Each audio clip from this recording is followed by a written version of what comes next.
It, de Stephen King. Capítulo 1. Después de la inundación. El terror que no terminaría por otros 28 años, si es que terminó alguna vez, comenzó, hasta donde sé o puedo contar, con un barco de papel que flotaba a lo largo del arroyo de una calle anegada de lluvia. El barquito cabeceó, ladeó, volvió a enderezarse en medio de traicioneros remolinos y continuó su marcha por Wickham Street hacia el cruce de esta y Jackson.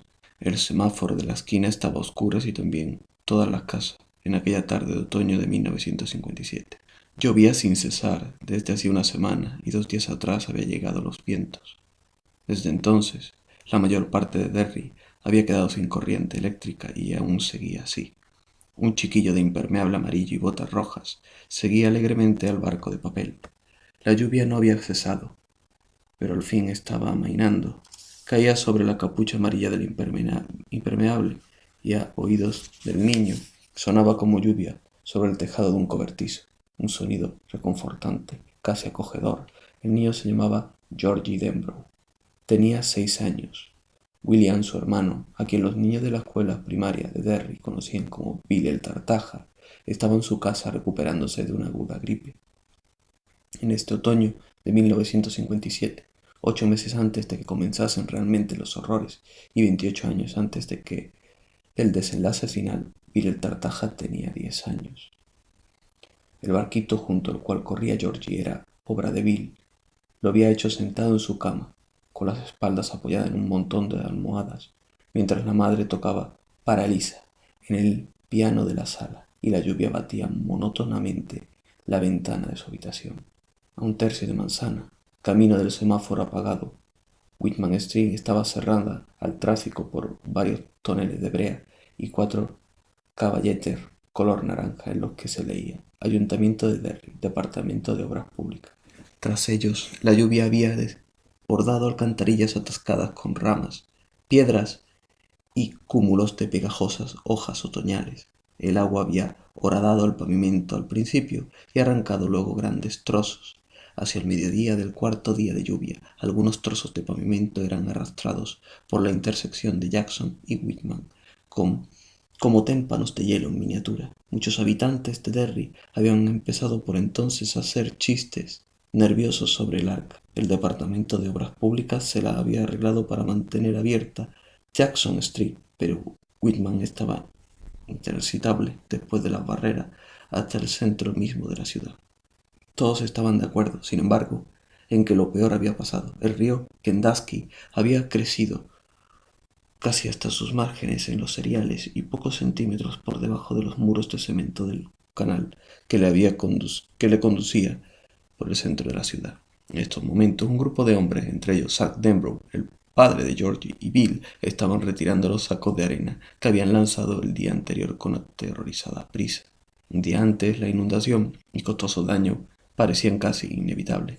Bien sabía Dios que ya había ocurrido anteriormente. La inundación de 1931 había sido un desastre con un costo de millones de dólares y de más de 20 vidas. De aquello hacía ya mucho tiempo, pero aún quedaba gente por ahí que lo recordaba para asustar al resto. Una de las víctimas de la inundación había sido hallada en Busport, a unos 40 kilómetros de distancia. Los peces le habían comido los ojos, 3 dedos, el pene y la mayor parte del pie izquierdo, arrancado por lo que restaba de sus manos. Había aparecido el volante de un Ford. Ahora, sin embargo, el río estaba retrocediendo y cuando se elevara la nueva presa hidráulica de Bangor, corriendo arriba, dejarían de ser una amenaza. Al menos eso decía Zack Denbrough, que trabajaba en Hidroeléctrica Bangor. En cuanto a los demás, bueno, las inundaciones futuras esperarían. Lo importante era salir de esta. Devolver la corriente eléctrica y después olvidarla. En Derry, olvidar la tragedia y el desastre era casi un arte, tal como Bill Denbrough llegaría a descubrir con el tiempo. York se detuvo detrás de la barrera del borde de una profunda grieta abierta en la superficie de alquitrán de Whitman Street. La grieta discurría casi exactamente en diagonal. Terminaba al otro extremo de la calle, a unos 12 metros de donde él se encontraba, colina abajo hacia la derecha. Rió en voz alta, mientras el agua desbordada llevaba su barco de papel hasta unas diminutas cataratas formadas por otra grieta en el pavimento. El agua había abierto un canal que corría paralela a la grieta y el barco iba de un lado a otro de la calle, arrastrando tan deprisa por la corriente que York tuvo que correr para seguirlo. El agua formaba láminas de lodo bajo sus botas. Sus hebillas sonaban con un jubiloso tintineo mientras George Denbrough corría hacia su extraña muerte. Y el sentimiento que le colmaba en ese momento era simplemente amor hacia su hermano. Amor y también cierta tristeza porque Bill no podía estar allí para ver aquello. Claro que él trataría de contárselo cuando volviese a casa, pero sabía que jamás conseguiría que Bill lo viese tal como éste sí lo hubiese conseguido. Bill destacaba en la lectura y redacción, pero aún a su edad, George tenía capacidad suficiente para comprender que no solo por eso tenía Bill las mejores notas. Tampoco era el único motivo de que los maestros le gustaran tanto sus composiciones. La forma de contar era solo una parte del asunto. Bill sabía ver. El barquito solo era una página arrancada de la sección de anuncios clasificada del News de Derry, pero George lo imaginaba como una torpedera en una película de guerra, de las que él y Bill solían ver en el cine de Derry, en los matines de los sábados. Una película de guerra en la que John Wayne luchaba contra los japoneses. La proa del barco levantaba olas a cada lado mientras seguía su precipitado curso hacia la cuneta, del lado izquierdo de la calle.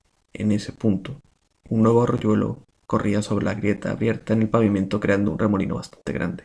George pensó que el barco se iría a pique, escoró de modo alarmante, pero luego se enderezó, giró y navegó rápidamente hacia la intersección. George lanzó gritos de júbilo y corrió para alcanzarlo. Sobre su cabeza, una torpa ráfaga de viento otoñal hizo silbar los árboles, casi completamente liberados de sus hojas a causa de la tormenta, que este año había sido un secador implacable. 2. Incorporado en la cama, con las mejillas sonrosadas, pero con la fiebre retirándose finalmente, Bill había terminado el bote, pero cuando George intentó cogerlo, Bill lo puso fuera de su alcance. Ahora, tráeme la parafina. ¿Qué es eso? ¿Dónde está? Está en el estante del sótano. Al bajar, dijo Bill, en una caja que dice Gulf. Tráeme eso junto con un cuchillo y un cuento y una caja de fósforo. George fue en busca de esas cosas. Oyó que su madre seguía tocando el piano, pero ya no oyó que fuera para Elisa, sino algo que no le gustaba tanto, algo que sonaba seco y alborotado. Oyó la lluvia azotando las ventanas de la cocina. Ese sonido era reconfortante, pero no así la idea de bajar al sótano. No le gustaba el sótano, ni le gustaba bajar por sus escaleras, porque siempre imaginaba que allí abajo, en la oscuridad, había algo. Era una tontería, por supuesto, lo decía su padre, lo decía su madre, y aún más importante, lo decía Bill. Pero aún así, no le gustaba siquiera abrir la puerta para encender la luz, porque temía. Era algo tan estúpido que no se atrevía a contárselo a nadie. Que, mientras tanteaba en la búsqueda del interruptor, una garra espantosa se posara sobre su muñeca y lo arrebataría hacia esa oscuridad que olía a suciedad, humedad y hortalizas podridas. ¡Qué estupidez! No existían monstruos con garras peludas y llenos de furia asesina. De vez en cuando, alguien se volvía loco y mataba a mucha gente. A veces Jeff Ufter contaban cosas de esas en el informativo de la noche, y también estaban los comunistas, por supuesto, pero ningún monstruo horripilante vivía en el sótano. No obstante, la idea persistía. En aquellos momentos interminables, mientras buscaba a tientas la llave de la luz con la mano derecha, el brazo izquierdo se cogía con fuerza a la jamba de la puerta. El olor a sótano parecía intensificarse hasta llenar el mundo entero. Los olores a suciedad, humedad y hortalizas podridas se mezclaban en un olor inconfundible e ineludible, el del monstruo. La hipótesis de todos los monstruos. Era el color de algo que él no sabía entonces nombrar. El olor de eso, agazapado al acecho y listo para saltar. Una criatura capaz de comer cualquier cosa, pero especialmente hambrienta de carne de niño. Aquella mañana abrió la puerta para tantear interminablemente en búsqueda del interruptor, sujetando el marco de la puerta con la fuerza de siempre, los ojos apretados, la punta de la lengua asomada por la comisura de los labios como una raicilla agonizante, buscando agua en un sitio de sequía. Gracioso, claro. Mira a Georgie. Georgie le tiene miedo a la oscuridad. Vaya tonto.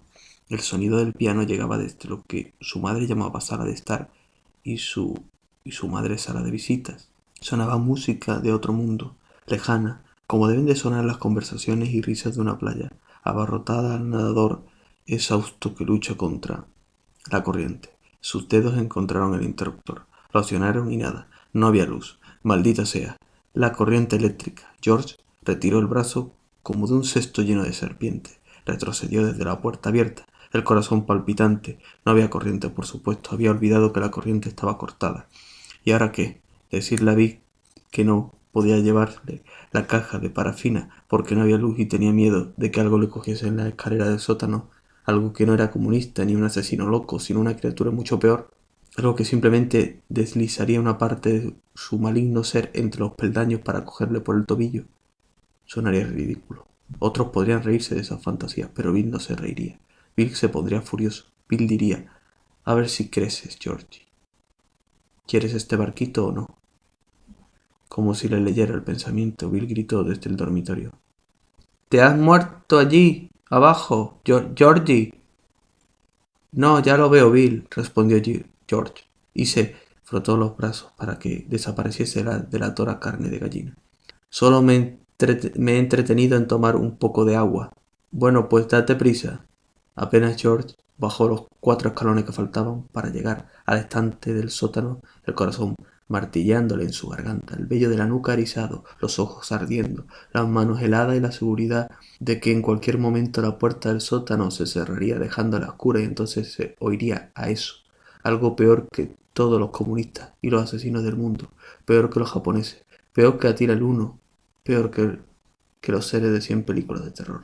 Eso, gruñendo profundamente.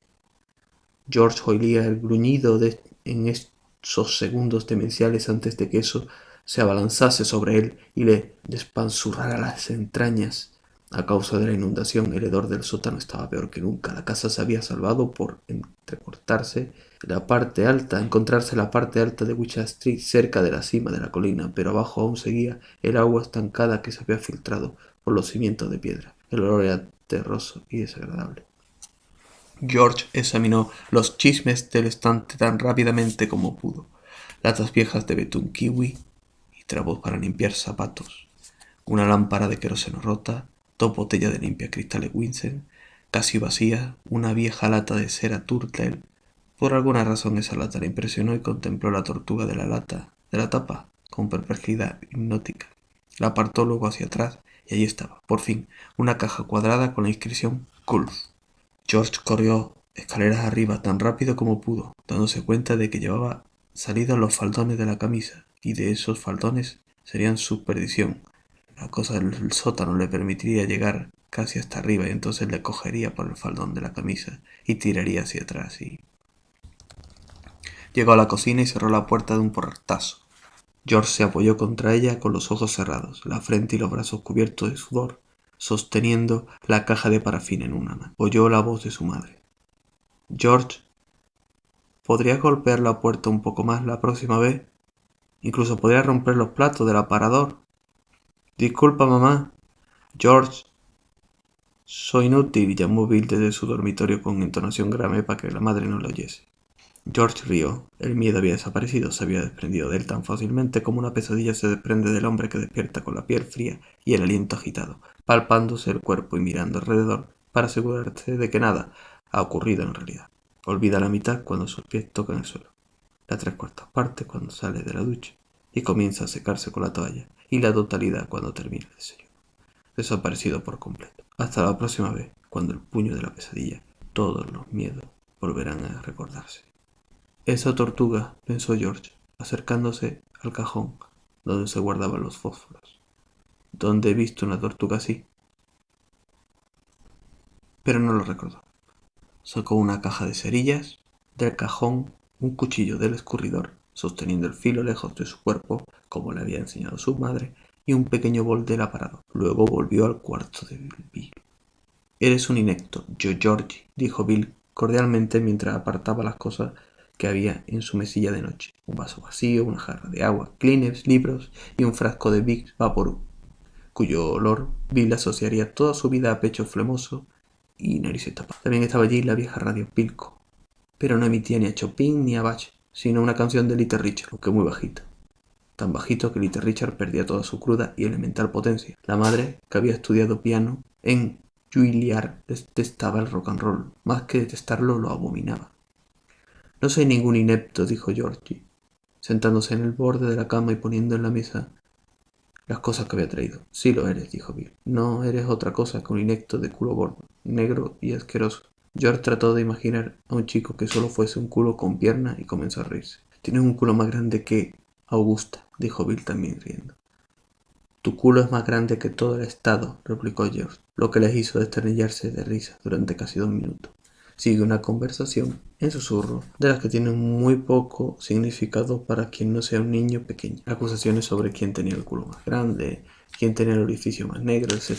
Finalmente Bill soltó una de las palabras prohibidas. Acusó a George de ser un culo gordo, grande y lleno de mierda, con lo cual rieron a carcajadas. La risa de Bill se convirtió en un ataque de tos. Cuando por fin empezó a suceder, la cara de Bill había tomado un color de ciruela que George contemplaba con cierta alarma. El sonido del piano se interrumpió. Los dos miraron en dirección a la sala, esperando el ruido del taburete y los pasos impacientes de la madre. Bill hundió la boca en el hueco del codo, sofocando las últimas toses mientras señalaba la jarra. George le sirvió un vaso de agua y él se lo bebió entero. El piano reinició para Lisa. Bill, el tartaja, no olvidaría jamás esa pieza, y aún muchos años después no podría escucharla sin que se le pusiera la carne de gallina. El corazón le daba un vuelco y recordaba, mi madre estaba tocando eso el día en que murió Georgie. ¿Vas a seguir tosiendo, Bill? No. Bill sacó un Kleenex de la caja, carraspeó ruidosamente el pecho y escupió en el papel. Alcarrugó y arrojó el cesto, que tenía junto a la cama llena de bollos similares. Por fin abrió la caja de parafina y dejó caer un cubo ceroso en la palma de la mano. George le observó en silencio. A Bill no le gustaba que le hablasen mientras hacía cosas, pero él sabía que si mantenía el pico cerrado, su hermano acabaría por explicar lo que estaba haciendo. Bill cortó con el cuchillo un trocito del cubo de parafina, luego lo puso en el cuenco, encendió una cerilla y la apoyó contra la parafina. Los dos niños observaban la llamita amarilla mientras el viento agonizante impulsaba la lluvia contra la ventana en golpeteos ocasionales. Hay que impermeabilizar el barco para que no se hunda al mojarse, dijo Bill. Cuando estaba con George, tartamudeaba poco. A veces nada en absoluto. En la escuela, en cambio, tartamudeaba tanto que hablar le resultaba imposible.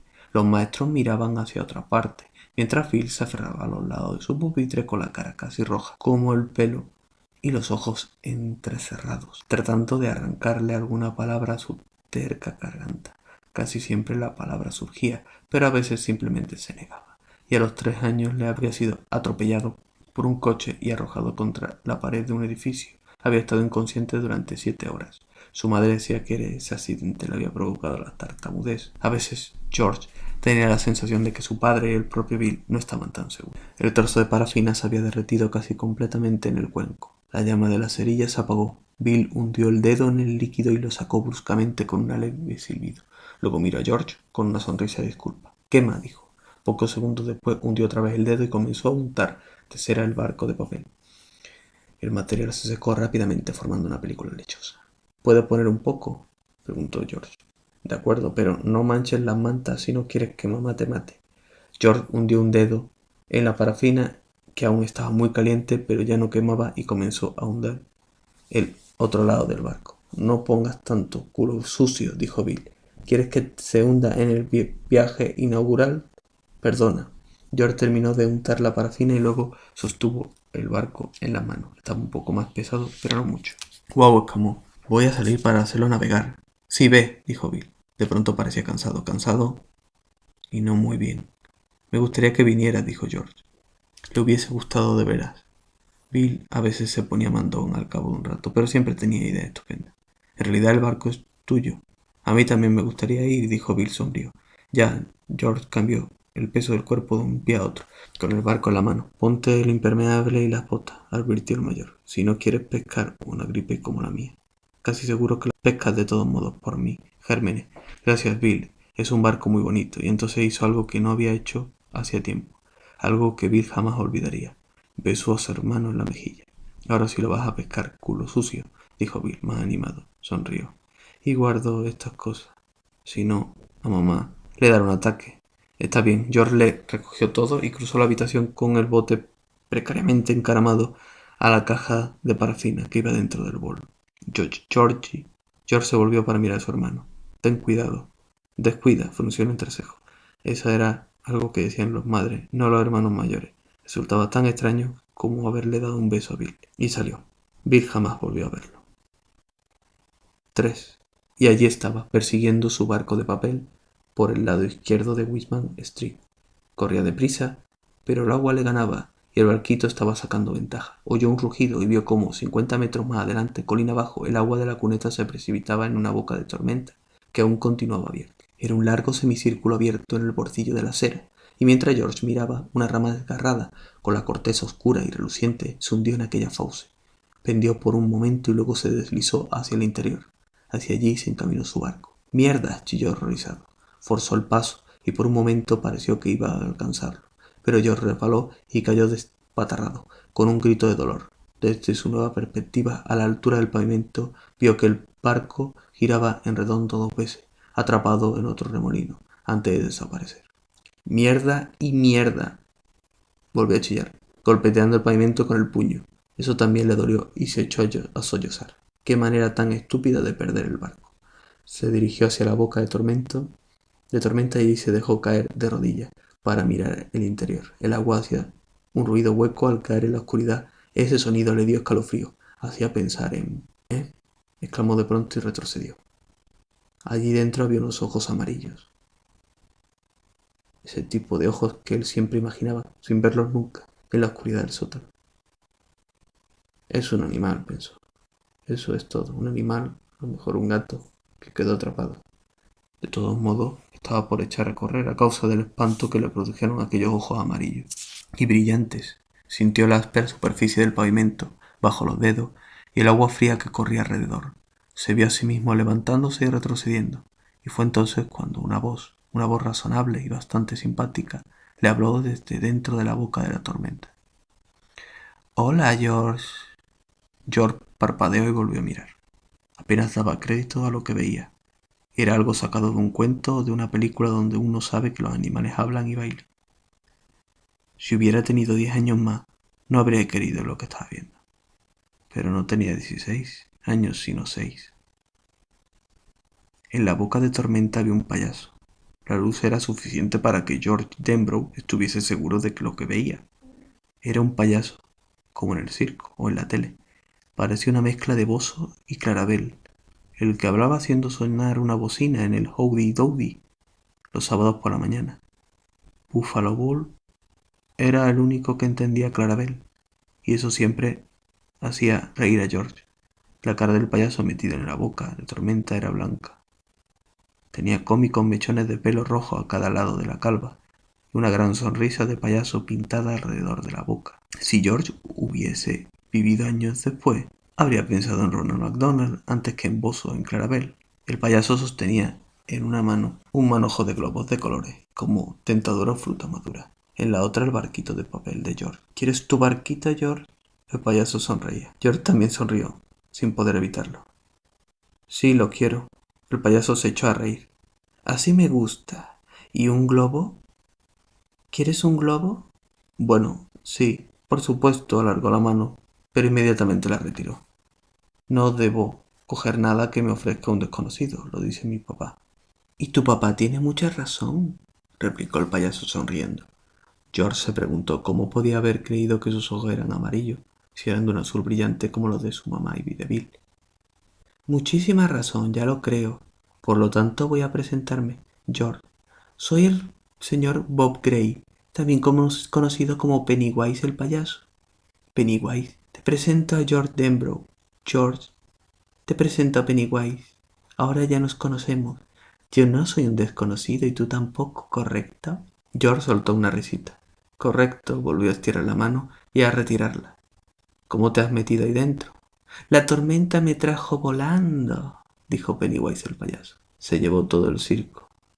¿No sientes olor a circo, George? George se inclinó hacia adelante. De pronto olía a cacahuetes tostados y vinagre blanco del que ponen las patatas fritas, y olía a algodón de azúcar, a buñuelos y también a estiércol de animal salvaje. Olía el aroma regocijante del aserrín y sin embargo, bajo todo eso olía inundación, a hojas deshechas y a oscuras sombras en las bocas de tormenta. Era un olor húmedo y pútrido, el olor del sótano, pero los otros olores eran más fuertes. Sí, lo huelo. ¿Quieres tu barquita, George?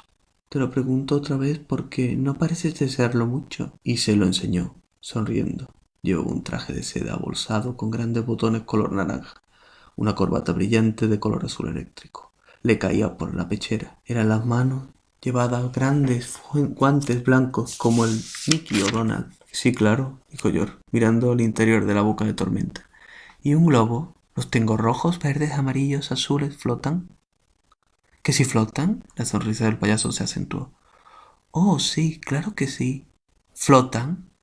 ¿También tengo algodón de azúcar? George estiró la mano. El payaso le sujetó el brazo. Y entonces George vio cómo la cara del payaso se convirtió en algo tan horripilante que lo peor que había imaginado sobre la cosa del sótano parecía un dulce sueño. Lo que vio destruyó su cordura de un zarpazo. ¡Flotan!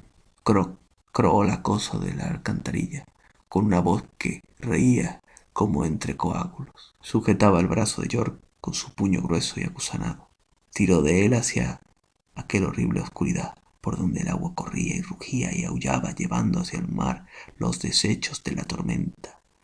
George intentó apartarse de esa negrura definitiva y empezó a gritar como un loco hacia el gris cielo azul de aquel día de otoño de 1957. Sus gritos eran agudos y penetrantes y a lo largo de toda la calle la gente se asomó a las ventanas y salió a los porches. ¡Flotan! Gritó la cosa. ¡Flotan, Georgie! Y cuando estés aquí abajo, conmigo, tú también flotarás.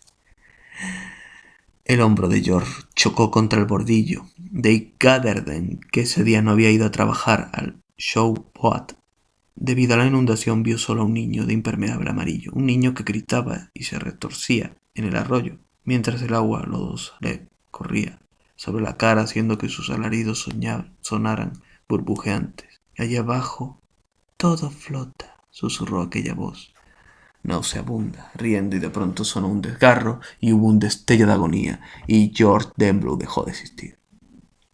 Dave Gatherden fue el primero en llegar. Aunque llegó solo 45 segundos después del primer grito, George Denbrough ya había muerto. Gardner lo agarró por el impermeable, tiró de él hacia la calle y, al girar el cuerpo de George, también él empezó a gritar. El lado izquierdo del impermeable del niño estaba de un rojo intenso. La sangre fluía hacia la alcantarilla desde el agujero donde había estado el brazo izquierdo. Un trozo de hueso, horriblemente brillante, asomaba por la tela roja. Los ojos del niño miraban fijamente al cielo mientras Dave retrocedía a tropezones hacia los otros que ya corrían por la calle. Empezaron a llenarse de lluvia. Bien, y con esto se acaba la narración de una de las primeras escenas de la novela It de Stephen King. Espero que te haya gustado, espero que te hayas metido en la novela. Es una novela maravillosa. Pasa las 1200 páginas en la edición que yo tengo, pero viene a ser lo mismo en cualquier edición. Es enorme, es recomendable, por supuesto. Espero que te haya gustado. Ya sabes que esto es mi canal secundario, que tengo un canal que no tiene mucho que ver con la literatura que de lucha libre, es Gren Wrestling, cual lo puedes seguir. Pues solo pon Glen Wrestling. Si lo que te gusta simplemente es la literatura, que es realmente lo que a mí más me apasiona, te pido que te suscribas, que comentes, que le des al like. Si ya estás suscrito, gracias. Eh, y nada, yo la literatura es mi forma de vida, escribo, leo, es lo que más me gusta. Yo lo que espero, si por lo que sea la literatura no es especialmente tu pasión y te deja tan loco, que sea lo suficientemente importante, te guste lo suficiente como para que tú quieras venir aquí a mi canal y seguirme. Te doy gracias por haber llegado hasta el final de este extenso vídeo y hasta muy pronto. Vosotros tenéis la posibilidad de que sea antes o después. Mientras más movimiento, más éxito haya en el canal, más pronto me verás y más vídeos haré. Bueno, saludos.